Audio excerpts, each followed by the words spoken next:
I want to be an influencer and an encourager because there's many women like myself who have been through molestation, who has been through rejection, who has been through fear of the unknown.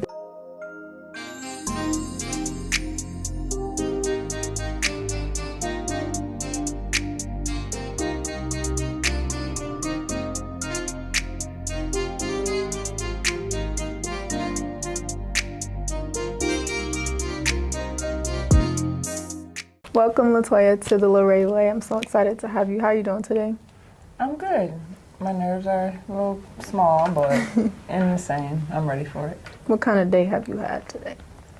More of a relaxed day. I didn't want it to be too overpowered. Yeah. Because then I would be like not ready for today. Well, tonight. You were preparing Yeah, yourself. preparing myself. Yeah. So you're currently writing a book. You have a title? I do have a title. You want to share, or you want to keep it a secret? I can share the title. Okay. It's called Under Reconstruction, Build Me Again, O Lord. Oh, it got a tagline. Yeah. I like that. So what is your book going to be about? It's more about my current journey of leaving God and returning. Okay. And there's a scripture that talks about how Jesus will leave the 99 to come after the one. And I was luckily that one that he came back after. And then my journey to redemption. Okay. I like that. So do you have like a tentative date, or you guys still just having you write it? Right now I'm still writing. My thought process right now is my birthday. Okay. When's your birthday? June 5th. Okay. Oh, that's soon. Yeah. So how long have you been writing though? I've been writing for like 2 months, but I also have journals I have to look through and different things, so Okay. it'll come along. So is it going to be like journal style, or is it still going to be like a chapter book, like a story? A chapter book, like a story. Okay. Nice. So let's kind of walk down your story. We're not going to give away everything that's in your book, but we're going to kind of start from the beginning, your childhood and everything that you experienced. You kind of went through some things that were generational. And you said that there was a time in your life where you found out that you had been a victim of molestation. So can you share the story with us about how that happened and how you felt? So, first of all, when I found out, I was 29. And it's to me, I look at it as a blessing because when I look back over others' lives who have the memory of an experience of being raped or molested, you find out in the end that a lot of times they go to prostitution, they go to some form of addiction, drugs and whatnot. But when I was 29, I was in church. I began to read, I was watching a series called Love, Sex, and Relationships by Pastor R.A. Vernon, and it got to a point where they were speaking on virginity. And the situation occurred where he got to a point of saying how families in foreign countries, they would pay for virginity, and it was called a dowry.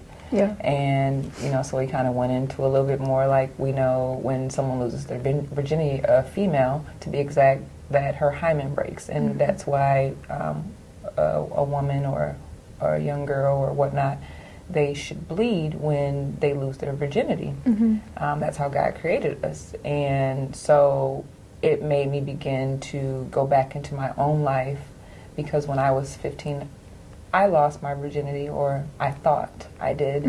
And when I actually went through that process, I did not bleed. And so the questions in my mind was, well, why didn't I bleed? Because even in sarcasm and even ignorance, I was like, well, I must be special or something. I didn't even think, even at being 15 years old and losing what I thought was my virginity, I didn't know those things because I didn't have certain talks with my parents, or just had the knowledge to understand when you lose your virginity, you should your hymen should break and you should bleed.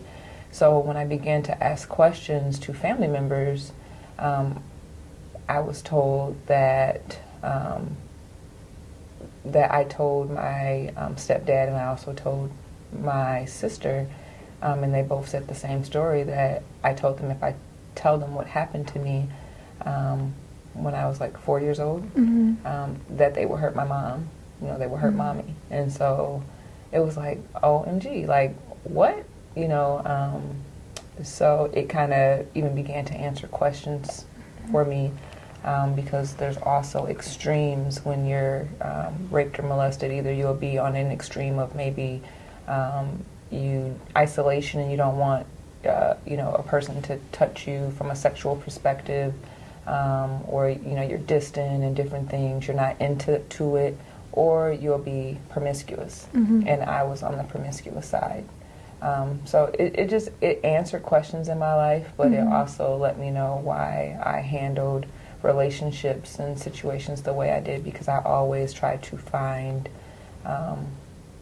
love through sex. And so I know you said you found out when you were 29.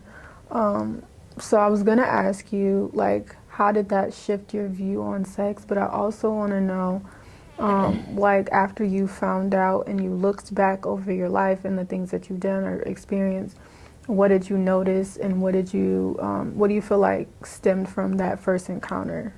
You said a lot. Just how, like, I guess, like, how it shaped your view on sex and relationships. I think that's something I'm even still learning.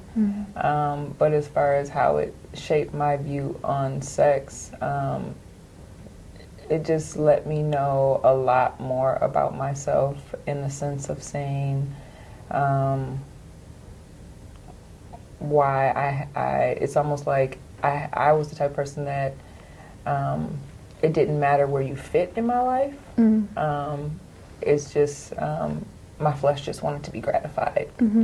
And a lot of times, so like I said, I learned from being molested, it wasn't about, you know, who was touching me more than just wanting to touch.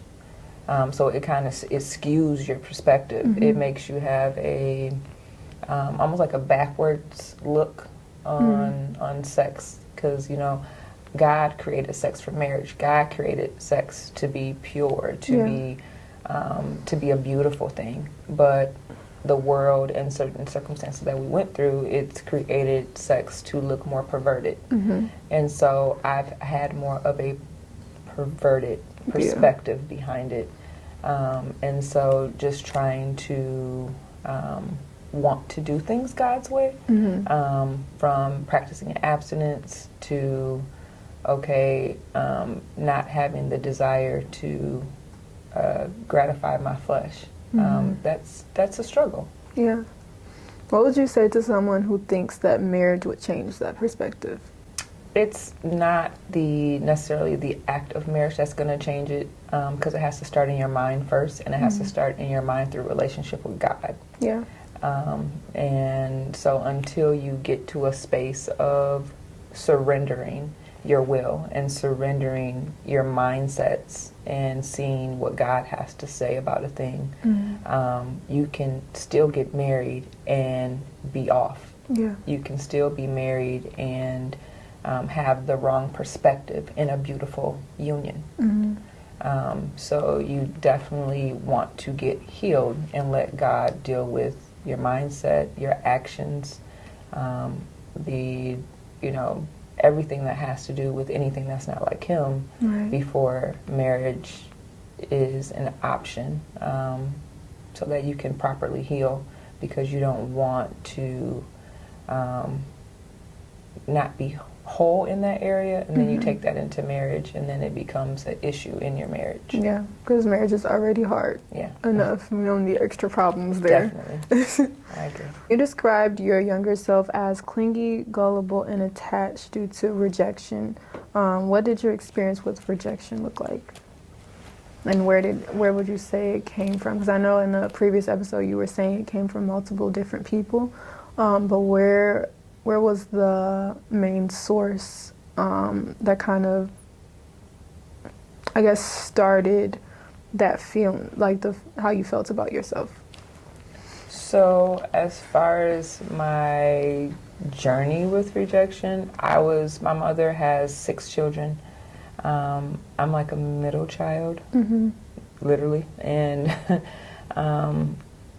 everyone was raised by someone, like a family member.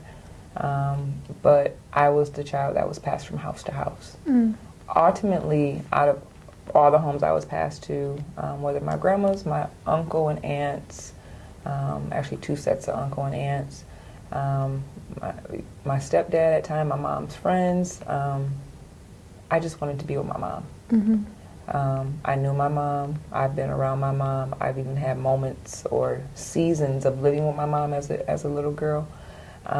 But I guess when life would get tough or things would have to shift, it was easiest to drop me off with someone who could take care of me in that moment. So, but the problem with that was it was a temporary home, and then even at times being with those individuals, I felt like I was not wanted, because it would be temporary, and then I have to go to someone else's house.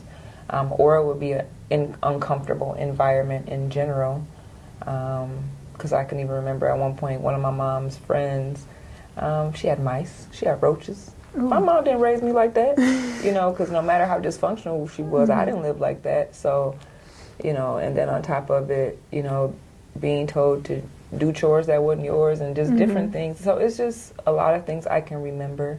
I can even remember at one point in time, I was going to an elementary school in Grand Rapids, in the inner city, and I wasn't with my mom, but I just wanted to be with my mom.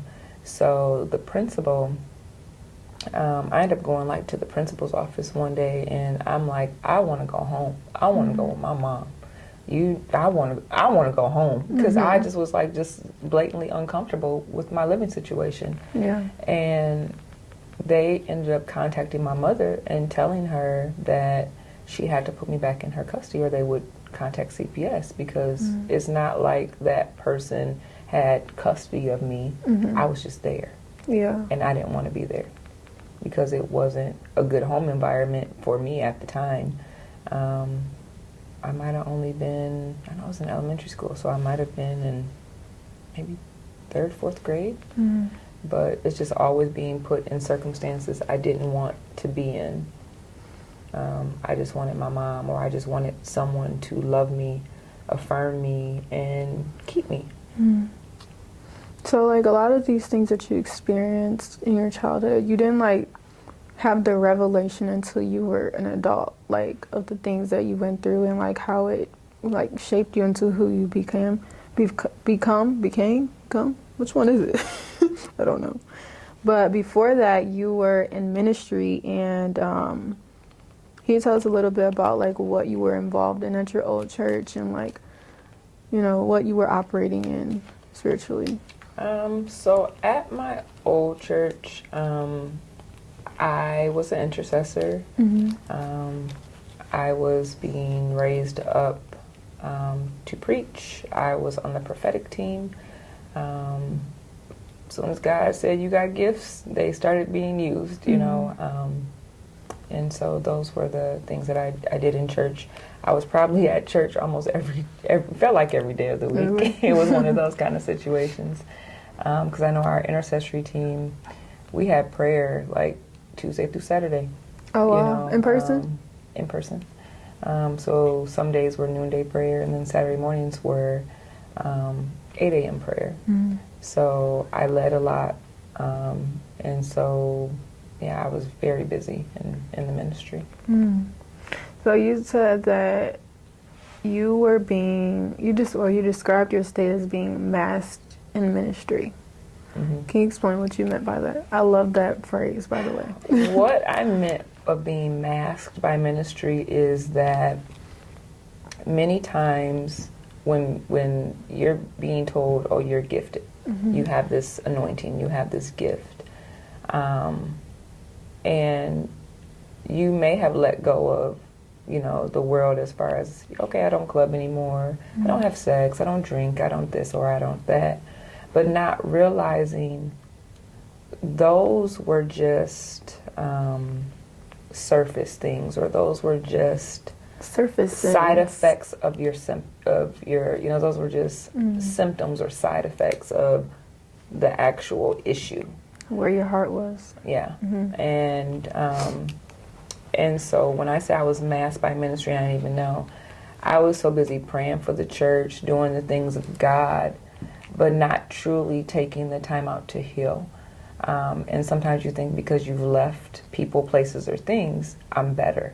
Yes, you're better because you're no longer in those environments, but you have to spend time not only to get to know who God is and what He expects for you of your call, but you have to go deeper, and you have to go back into your childhood. You have to go back into, where did rejection start? Why do you still operate in rejection now? What happened due to being molested?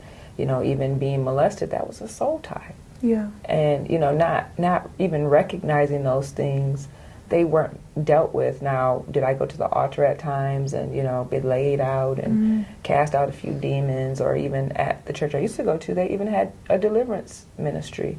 And so, I went through some deliverance and stuff. But also, what God is showing me this time around is that you always have to keep yourself on the altar of sacrifice. And because the very things you've been delivered from, or the very thing that you can be currently dealing with, is the very things that you need to lay at His feet. And I wasn't doing that on a regular. I just, got laid out at the altar every now and again, got prayer. And, and there's times I would just even be in God's presence and it felt great. But it wasn't me laying down my issues, laying down my isms, my schisms, my fears, laying down, even sometimes when the past wants to come back knocking, And so because I was masked by ministry and doing the works of the ministry where I thought I needed to be, eventually it became my demise because the enemy is subtle and very patient. And he came for me. And when he came for me, the first place I ran out of was the church, and I ran away from God. Yeah.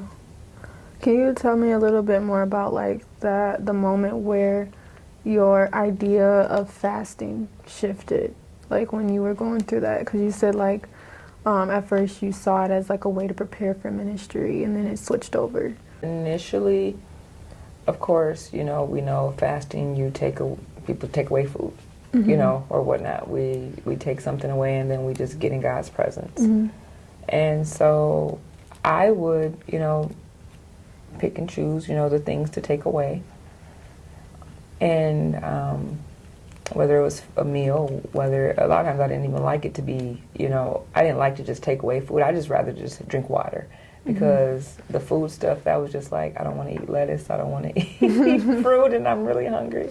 So I would just do water and stuff. And and then, I would pray. But a lot of times in my praying and seeking, I was praying for the ministry, I was praying for my leaders. I may have prayed and said, Lord, cover me, cover my children, that kind of thing. But fasting is deeper than that,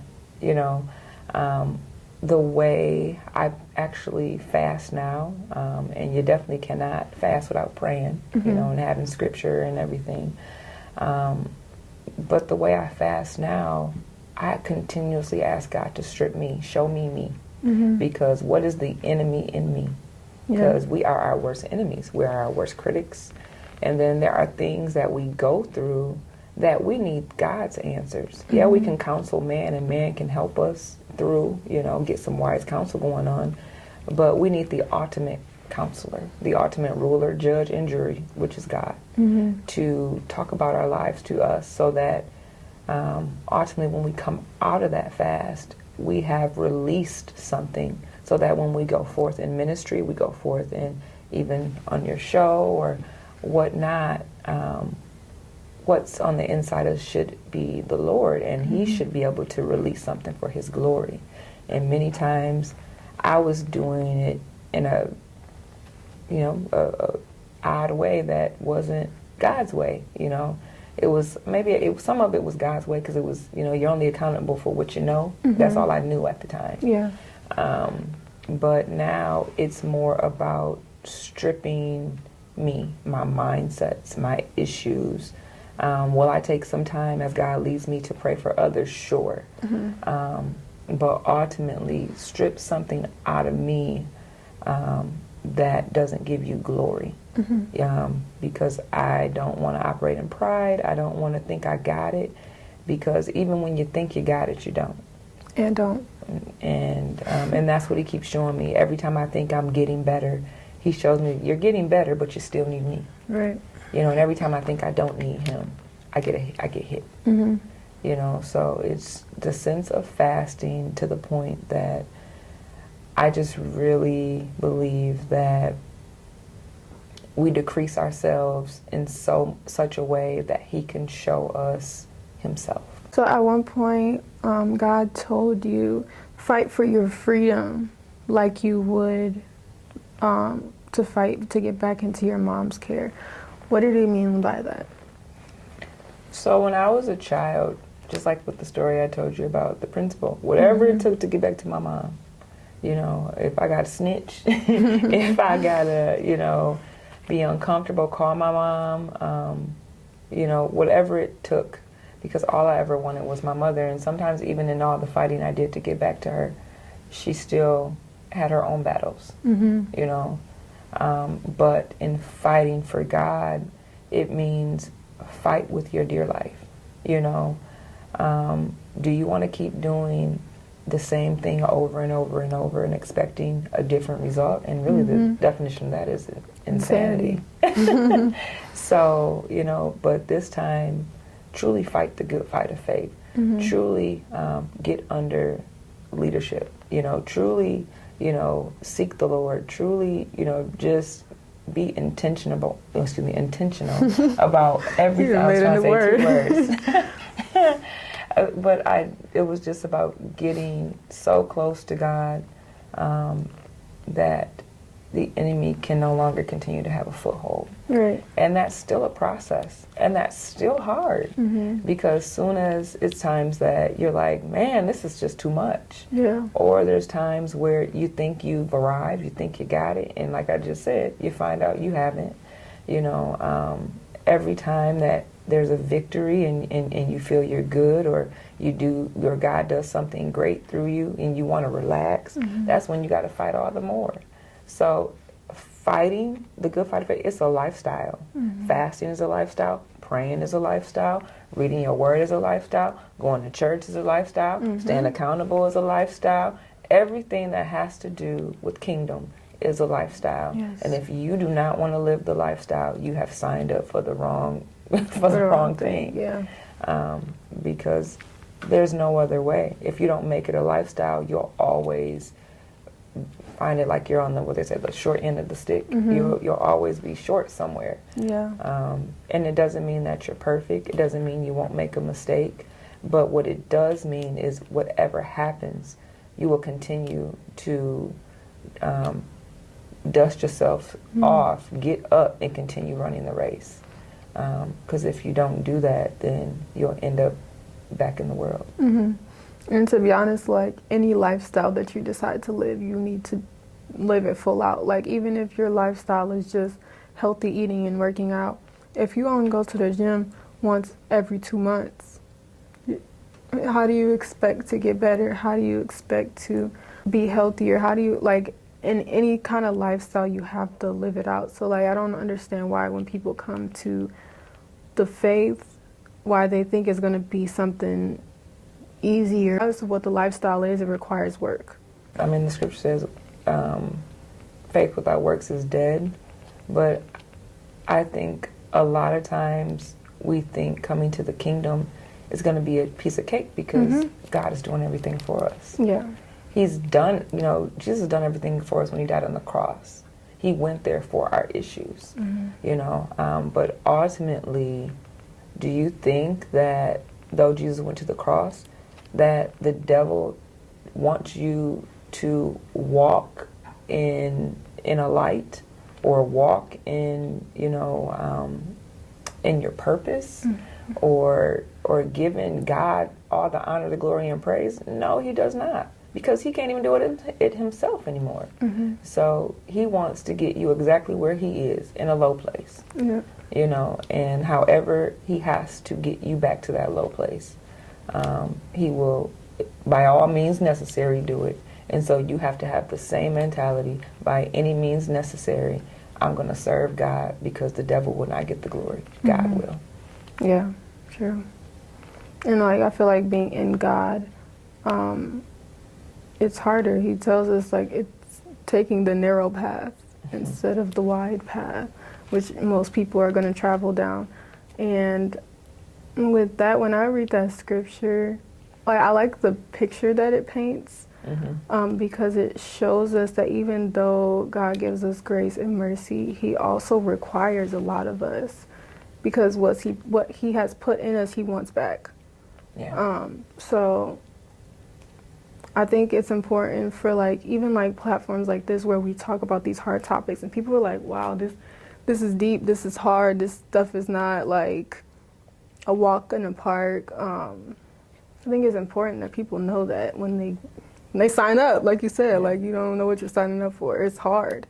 But there is a reward in the end. So one thing I think about is, if you've been to college, when you sign up for your courses, you'd be like, oh, you don't need that, you don't need this, you know, why am I taking all these courses? But you take all those courses because in the end you're going to get a diploma, you're going to get something that you can take into life and make a better lifestyle for yourself. And, you know, make a living and, you know, have all these great things, you know. And it's the same thing for the kingdom. You're signing up, you know, in the army of the Lord. You're signing up to stand for something. And they say if you don't stand for something, you'll fall for anything. And I no longer want to fall for anything. I want to stand for Christ. I want to stand for something, because I want to be an influencer and an encourager, because there's many women like myself who have been through molestation, who has been through rejection, who has been through fear of the unknown. This is a great opportunity, but yet it's fearful. You know, and it's not fear from a positive fear, it's a fear from a negative fear. And it's almost like, you know, but God's saying, but you can do all things through Christ. You can, you know, I have a great plan for you if you would just trust me. Will you trust me? So that we can go on this journey together, because this is only the beginning. And if I can share that hope with someone else, then it's exactly why he has me here. It's worth it. Yeah, very worth it. So when was the point where you found yourself in what you would define as a backslidden state, where you had left your church and you were going through a divorce and all these other things were happening in your life? What did that time in your life look like? So during that time, at first, I was still in church, and, you know, but my marriage was not the greatest. There were some things on both of our ends that we weren't honest about, and it destroyed the marriage. So in destroying the marriage, I rebelled, and also, you know, they say hurt people hurt others, you know, and so I was so broken behind having to go through a divorce, and it's like I felt like I did everything right, God. I served you, I was in ministry, I did this and the other. I did everything right to get a wrong result, and I was just mad at everything and everyone in my path. And so I went back to what was familiar, and what was familiar was the world. What was familiar was sex. What was familiar was drinking. What was familiar was partying, smoking weed, and anything in between. You know, and I was broken again. As easy, it seemed like it was hard to come to God and then begin to be who He called me to be. It was hard to get to that place, but it was easy to fall. You know. And it was like a gut punch. It was a gut punch that hit my life, and it changed my life for the worst. And it didn't only affect me; it affected my kids. When all that took place, and the years, going through a divorce and starting to even get my life together. I never wanted to be at home, though I would still provide for my children, but I never wanted to slow down to look at how bad life was. And it got really bad because even my kids were dealing with bad things. I had, one of my children was dealing with identity and cutting. I had another child sneaking out the house. I had leaving the fort to my oldest son. It just was bad. Life was just bad. And you never think that life can get bad again, but it can if you just... But it's only up from here. Yeah, definitely. I mean, on a good note, it's only up from here because God has a way of restoring you. He has a way of coming to knock on your door when you least expect it. And I feel for me that, at one point in my life, when I thought I was at bottom, God began to rearrange my steps. And I remember having a dream of Him, the song that, what's it called? Reckless Love. And it's about Him leaving the 99 to come after the one. And it was a little girl and a group of kids at this bus stop waiting for their bus, and their backpacks were in a pile. And the little girl, she walks up as the bus is approaching, walks up to the pile of backpacks and pull out a red one. And she's singing the Reckless Love song. And I look at her because I'm in the dream as well. And when she looks at me, and I start singing it back to her, and then she walks to the bus and gets on the bus. And it was like God's way of saying to me through the dream, where you felt people had let you down and they're not coming after you. People, my expectation was maybe my pastor would come back looking for me, or maybe this one would come back looking for me. God was like, no, I'm coming to look for you. Where people have forgotten or where people may have dropped you. I'm coming personally to pick you back up. And that means more to me than a million people coming back after me, because He has His eye on me specifically.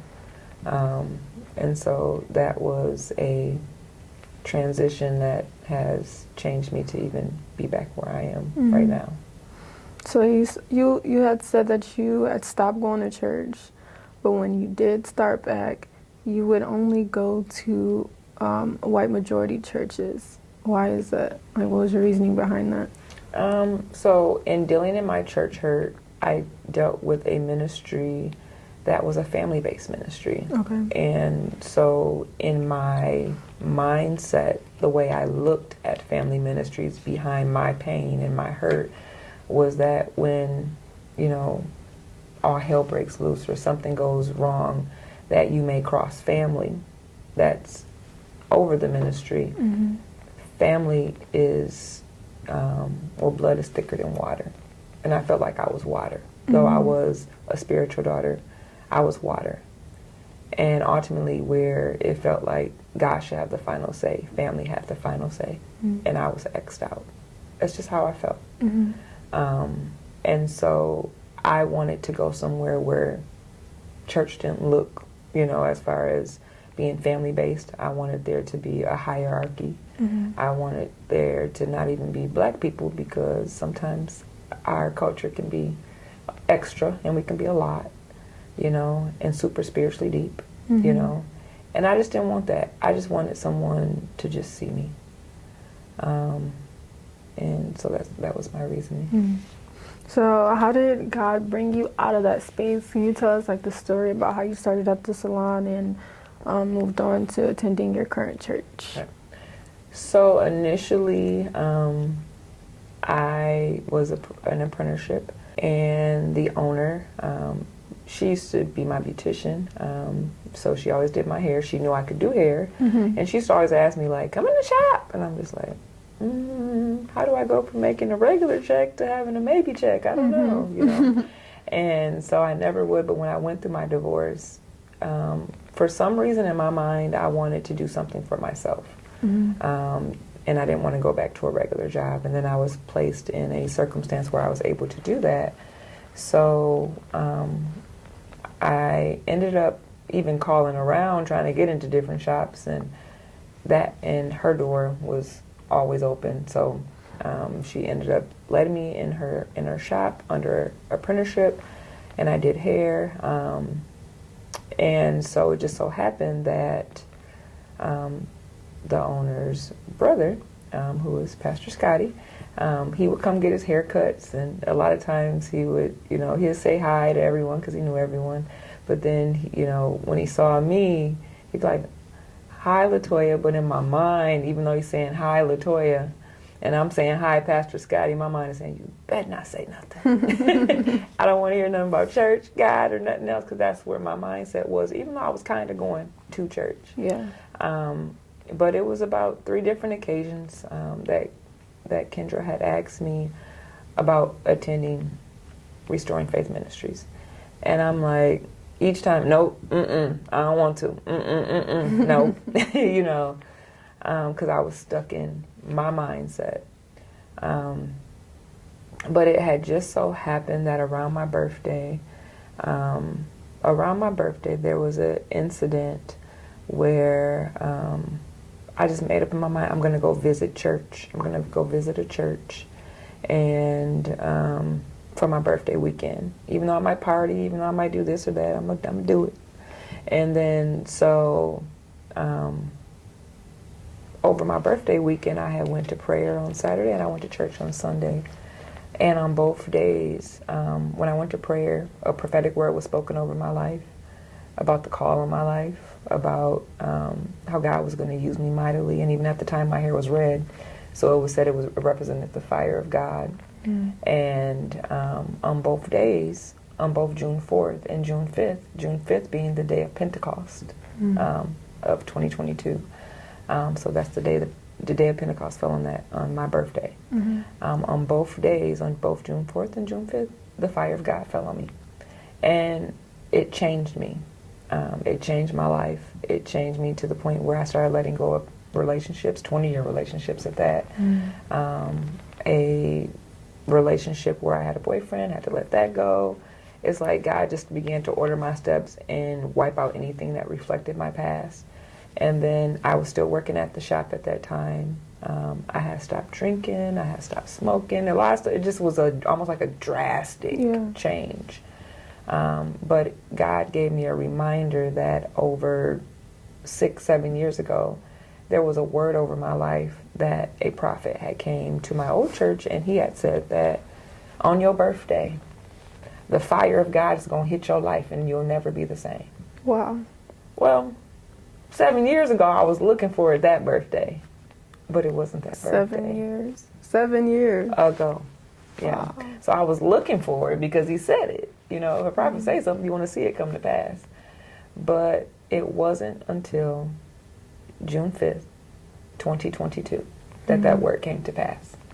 And my life has not been the same, and it's been in God's hands. So at that time, in the summertime, when Kendra asked me again to visit church, I finally said yes, because I wasn't looking at it from my skewed perspective. God was just doing something in my life, and I finally said yes. So when I went to church at Restoring Faith Ministries, I went, had service. The funny thing is, he was preaching to men. It wasn't even a church service that was specifically for me. But at the end of service, there was a lady, come to find out it was the pastor's mother-in-law, and she asked Kendra, let's dance, because they was playing music, and and so they, let's do the Holy Ghost dance, let's shout, And she's like, only if Toya danced with me. So I had to put my Bible down. She grabbed my hand. We got to, just playing, around and just dancing. Where they say sometimes you can catch the Holy Ghost. I know it's cliche. We kids like, catch the Holy Ghost. But actually, it fell on me. And I fell out, crying. All kind of stuff was going on. But from that day forward, I never left Restoring Faith Ministries. And even Pastor Scotty said, God told me you were coming. Mm-hmm. He just won't let me release a word to you back then, because obviously I wouldn't have received it because how angry and difficult I was. Mm-hmm. But I haven't left RFM since, and my life has been changing ever since then. Mm-hmm. So you said your ultimate goal was to become an ordained minister. Why? Not only because it's been spoken over my life, Mm-hmm. but because my journey is for someone else. Mm-hmm. It's for many others. There's so many broken women who have been molested, who have been promiscuous, who have just been through the ringer, dealing in rejection. It's crazy, how many women have dealt with similarities to me. Mm-hmm. But in the same, my desire is to help. What can I do? If God has done this for me, how can I help someone else? Mm-hmm. And I know my testimony alone can help others, but I also don't just want to put a Band-Aid effect just by telling them what happened.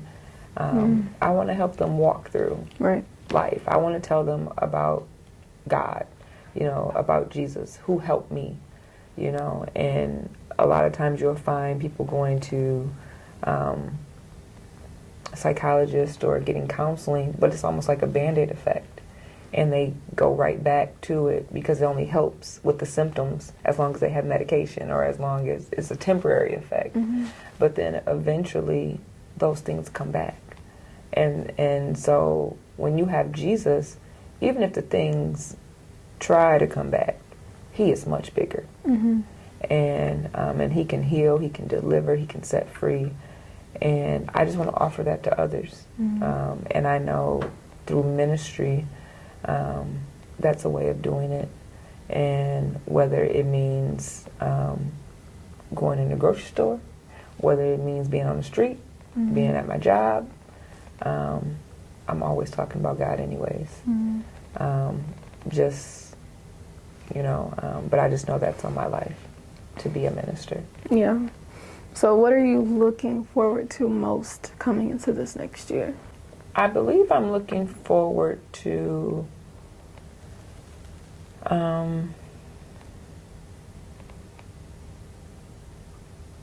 actually, I don't even know what I'm looking forward to because God just keeps telling me it's big. Mm-hmm. And so if he says it's big, it's big. The book is big. Mm-hmm. Right now the show is big. Mm-hmm. Ministry to come is big. My life is just big. Mm-hmm. And then as God changes my life, I know he can change my children's. So it's just big all the way around. So it's almost like saying stay tuned, but I know it's big. So basically what you're looking forward to the most is God moving. We could say that. Mm-hmm. So do you have anything else that you want to share, just like advice or things that you've learned, the biggest lesson you've learned, any closing words for us? Or maybe you can give me a prophecy, I don't know. One of the biggest lessons I've learned is people will fail you. People are people.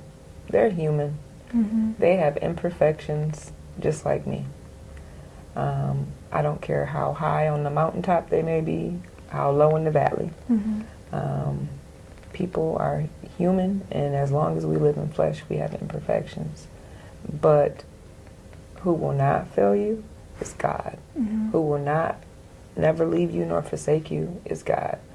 Who will, help you in the worst situation is God. Who can bring you out of the worst situation is God. Mm-hmm. I was always a people pleaser, and I always, but they've always hurt me too. And so it's like God is trying to get me to see in this season though I will bring people to help you in certain circumstances, whether it's by open doors or connections or whatnot, ultimately it's Him, you know, and you have to put people in their right place and their right perspective, because with God all things are possible, and it ultimately everything is God and it's not people. Yeah. And for me, it's learning that, because it's almost like saying, I just want someone to love me, or I just want someone here, you know, but God is like, nope, it's me. I'm here. That's good.